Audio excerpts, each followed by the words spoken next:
Kuringana na ngabana Ann Waiguru, uheani wa miungurwa ĩno kuri ikundi 31 nĩ gũgũteithĩrĩria arimi a makorobia kaunti-inĩ ĩno kuhota gwĩkũria na oho gwĩthondekera mbeca. Kuria seedlings ici cioma nĩ group ĩrĩa mafandirwo round 1 na nĩrona rĩu mena seedlings twamabere shilingi ngiri magana matano na tukimatethereria guthondeka nursery na ndirauga ugu nigu na inyo ndo nigu tureka umuthi na inyo mumenye seedlings ici twathiku twamagurira ni ithu twagura na seedlings iria twagura umuthi ni 2.5 million shillings.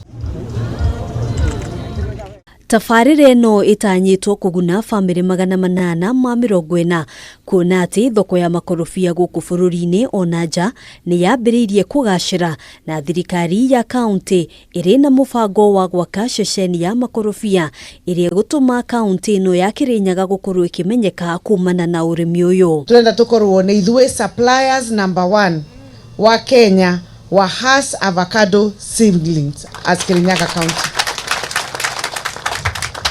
Na turamutethereria na fertilizer, turamutethereria na maratathi, tukamutethereria na extension officers nio maroka makamaruta uria kurathi ona nenda fundithio umuthi uria grafting irekwa. Kuringana na uthuthuria uria watabanirio mwaka wa 2020 wendia wa makorobia nja ya bũrũri nĩ wambatĩrĩte na gĩcunjĩ kĩa 3.1 harĩ igana kuma shilingi bilioni 12.8 mwaka-inĩ wa 2018 nginyagia shilingi bilioni 13.2 mwaka wa 2019. Ndenda kumuva seedlings cianyu muthi wira twoka round ino henge ya guthiururuka tukibeanaga seedlings tugoka kwanyu group cianyu mutwenderie ta thirikari ya county handũ-inĩ ha Kameme TV njĩtagwo Ngina wa Waiguru.